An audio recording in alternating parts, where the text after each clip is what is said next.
अपना मकसद अपने मंजिल की तरफ बहुत ही जोर से बढ़ते चले जा रहे हैं सीबम। जहाँ पे सच बताएं तो इस साल सीबम की बारीकियां हमें उस तरीके से नहीं देखने को मिली हैं जिससे पहले हम लोग को देखने को मिलती थी। इस साल सीबम ने अपनी फिजिक को सिर्फ और सिर्फ ओलंपिया की स्टेज के लिए बचा के रखा है। जहाँ पे कल रात हम लोग को सीबम की ये अपडेट देखने को तो जरूर मिली है, लेकिन सीबम के शोल्डर्स और आर्म्स के अलावा हम लोग यहाँ पे कुछ भी नहीं देख सकते। सीबम यहाँ पे साइड ट्राइसेप्स और साइड चेस्ट पोज हिट कर रहे हैं, जहाँ पे अगेन उनके शोल्डर में कमाल की स्ट्राइशंस, कमाल की लकीरें बनती हुई हम लोग को नजर आ रही है। उनके आर्म्स की वेस्कुलरिटी इस तरफ इशारा कर रही है कि इस साल सीबम एक फिनोमिनल फिजिक, एक फिनोमिनल कंडीशनिंग अपनी लाने वाला है। उनके हाथ पे नसें, उनके हाथ पे वेस्कुलरिटी इस तरफ इशारा कर रही है कि इस साल उनकी conditioning out of the world होने वाली है, जिसकी वजह से यहाँ पे लड़ाई तो सिर्फ सेकंड प्लेस की है, फर्स्ट पे तो कोई उनको छूने भी नहीं वाला है। अगेन यहाँ पे ये भी सिनेरियो हो सकता है कि मे बी सीबम इस साल उतने कॉन्फिडेंट ना हो अपनी फिजिक से, जहाँ पे इसी वजह से वो अपने फैंस को अपनी फिजिक ज्यादा नहीं प्रेजेंट कर रहे हो। लेकिन keeping the best coach on his side, हानी रैमबोर्ड, ऐसा हो पाना नामुमकिन तो नहीं लेकिन काफी ज्यादा मुश्किल है। रिसेंट में सीबम ने ये भी बताया कि वो काफी ज्यादा एक्साइटेड हो रहे हैं अपना पैकेज प्रेजेंट करने के लिए, अपना रूटीन, अपनी डेली प्रैक्टिसेस में कंसिस्टेंट होके सब कुछ रैंप अप करके हमारे सामने एंड प्रोडक्ट प्रेजेंट करने के लिए वो बेताब हो रहे हैं। लेकिन दोस्तों सच बात तो ये है, उनसे भी ज्यादा हम फैंस बेताब हैं उनकी फिजिक देखने के लिए स्टेज, जो कि मोस्ट प्रोबेबली इस साल ऑल टाइम बेस्ट पे होने वाली है। लेकिन दोस्तों सीबम से भी ज्यादा एक एथलीट है जिसने अपनी फिजिक छुपा के रखी है, एंड्रू जैक्ट। दोस्तों इस साल जैसा कि हम लोग को मालूम है, एंड्रू जैक्ट के कोच वही कोच है जिन्होंने शॉन रेडन को 2018 की विक्ट्री दिलाई थी। दोस्तों कल शाम को हम लोग को साइको लुइस लाइव आते हुए नजर आए थे इंस्टाग्राम पे, जहाँ पे हम लोग को एक वीडियो नजर आई जहाँ पे वो अपने सामने खड़े हुए बॉडी बिल्डर्स को बोल रहे थे कि ये पोज हिट करो। वो बॉडी बिल्डर्स वो पोज हिट कर रहे थे, जहाँ पे हम लोग को कुछ भी नहीं दिखा सिवाय एंड्रू जैक्ट की जूतों के। अगेन इतना ज्यादा सीक्रेटिव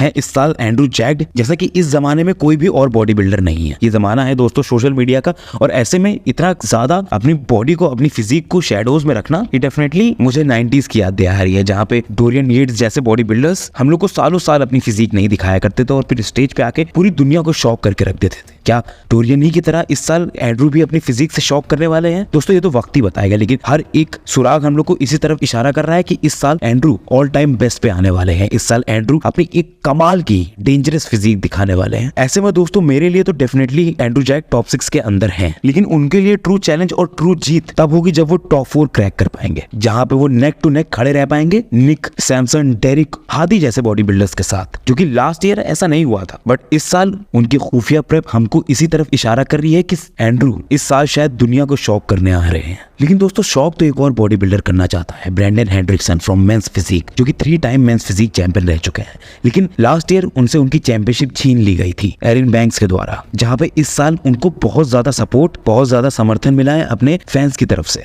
जहां पे रिसेंटली पोस्टेड एक वीडियो में वो ये भी बोलते हुए नजर आए कि इस साल वो अपनी ईगो के लिए नहीं लड़ रहे हैं, इस साल वो अपनी ईगो के लिए नहीं खेल रहे हैं, वो बल्कि अपने फैंस के लिए, अपने सपोर्टर्स के लिए खेल रहे हैं, जिन्होंने साल भर उनका सपोर्ट किया है, उनको मोटिवेट किया है वापस से वो टाइटल जीतने के लिए, उनको मोटिवेट किया है वापस से इस कैटेगरी में टॉप पे चढ़ने के लिए। जहां पे उनकी रिसेंट फिजिक को देखें तो बिल्कुल ऐसा वो करते हुए नजर आ रहे हैं। इस साल उनका क्लियर एम है टाइटल, जिसके लिए उनको अपनी एक टॉप नॉच फिजिक, अपनी लाइफ की बेस्ट फिजिक दिखानी पड़ेगी, क्योंकि एरिन भी एक हल्के एथलीट नहीं है। एरिन भी कोई खेत की मूली नहीं है जो आके वो काट जाएंगे। एरिन को हराने के लिए उनको बहुत बेहतरीन अपनी एक फिजिक दिखानी होगी, जहां पे हर एक पजल का पीस साथ में परफेक्टली बैठ के एक हार्मनी के साथ हमारे सामने है। जहाँ पे इस अपडेट में अगर हम लोग नोटिस करें तो उनके कमाल के शोल्डर्स, क्रेजी वाइड शोल्डर्स नजर आ रहे हैं हम लोग को, एक डायल्ड इन मिड सेक्शन नजर आ रहा है, एक कमाल का फुल चेस्ट नजर आ रहा है, साथ ही साथ उनकी कंडीशनिंग एकदम ऑन पॉइंट नजर आ रही है। पर सबसे बड़ा सवाल यही होगा, क्या ये फिजिक, क्या ये इंप्रूवमेंट इनफ होगी एरिन बैंक्स को हराने के लिए? अगर एरिन बैंक्स अपनी एक पीक्ड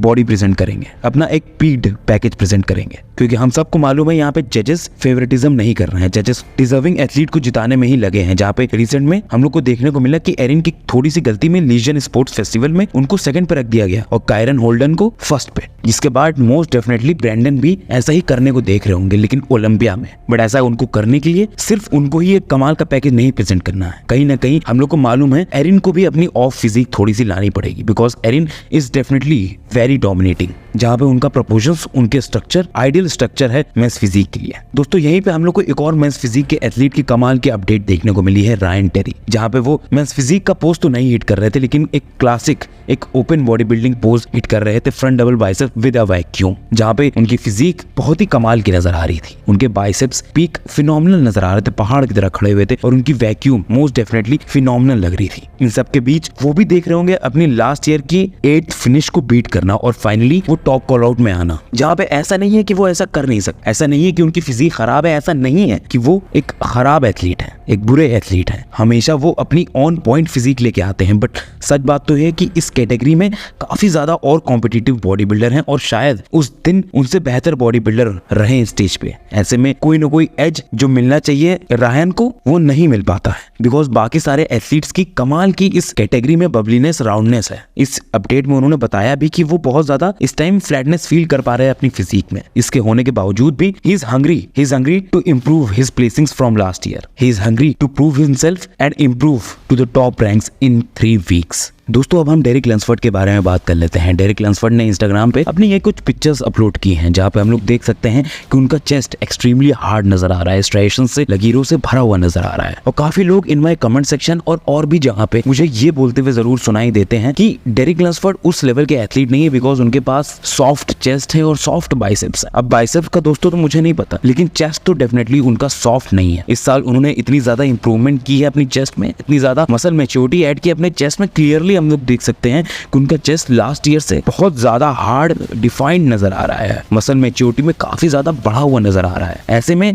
जहां पे हादी चुपन का one of the best chest था, नो डाउट अबाउट इट, वहां पे डेरिक लंसफोर्ड भी अब उनको एक कड़ी टक्कर देते हुए नजर आएंगे। और पॉसिबली इस साल डेरिक लंसफोर्ड सिर्फ और सिर्फ ओलंपिया टाइटल ही जीतने आ रहे हैं। उनके दिमाग में कोई भी और चीज नहीं है, कोई भी और डिस्ट्रैक्शंस नहीं है, बिल्कुल भी वो सोच के नहीं आ रहे कि वो सेकंड प्लेस पे आएंगे। वो यहाँ पे सीधा सीधा मिस्टर ओलंपिया बनने आ रहे हैं। और इसी तरीके की अगर इंप्रूवमेंट हम लोग के सामने शोकेस करते रहेंगे वो, तो हम फैंस के दिमाग में भी वो ये बात डालते जाएंगे कि वो ही इस साल की चैंपियन बनने वाले हैं। आई डोंट थिंक इस लेवल की मैच्योरिटी, आई डोंट थिंक इस लेवल की हार्डनेस उनकी फिजिक में इससे पहले हम लोग ने देखी थी, जहाँ पे इस साल डेफिनेटली लास्ट ईयर से बहुत बेहतरीन अपना पैकेज लाने वाले हैं। लास्ट ईयर भी हादी चुपन और डेरिक लंसफोर्ड के बीच बहुत ज्यादा डिफरेंस नहीं था, जहाँ पे जजेस ने सीधे सीधे उनको बोला था कि उनको चेस्ट में हार्डनेस, लेग में थिकनेस ऐड करनी है और बाइसेप में भी हार्डनेस ऐड करनी है। जहाँ पे मोस्ट डेफिनेटली लेग्स उन्होंने इंप्रूव किए हैं, चेस्ट में ग्रेट लेवल ऑफ डेंसिटी उन्होंने ऐड की है, जहाँ पे इस साल मुझे उनकी टक्कर में कोई भी और एथलीट नहीं नजर आ रहा है। ऐसे में इन दोनों एथलीट्स की बैटल, मतलब हादी चुपन और डेरिक लंसफोर्ड की बैटल, सदियों की बॉडी बिल्डिंग की one of the best battle होने ही वाली है। दोस्तों बहुत ही जल्द हम लोग को एक अपने इंडियन क्लासिक प्रो एथलीट भी स्टेज पे दिखने वाले हैं, दीपक नंदा या इंडियन रॉक, जहाँ पे 4 हफ्ते से थोड़े और ज्यादा टाइम बच गया है उनको स्टेज पे उतरने से। वहीं उन्होंने अपनी ये फिजिक अपडेट भी डाली थी, जहाँ पे अगेन वो काफी अच्छा एक पोजिंग रूटीन के साथ अपनी फिजिक प्रेजेंट करते हुए हम लोग को नजर आए। दोस्तों ये बात तो हम लोग को बोलनी पड़ेगी कि दीपक नंदा में कुछ भी खासियत हो ना हो, हम लोग इस फैक्ट को तो डिनाई नहीं कर सकते कि वो पोजिंग बहुत ही अच्छी करते हैं। पोजेस के बीच की ट्रांजिशन उनकी बहुत ही अच्छी होती है और वेल थॉट आउट होती है, जिसकी वजह से 100% उनको जजेस एक्स्ट्रा पॉइंट्स देते होंगे, स्पेशली इन क्लासिक फिजिक जहाँ पे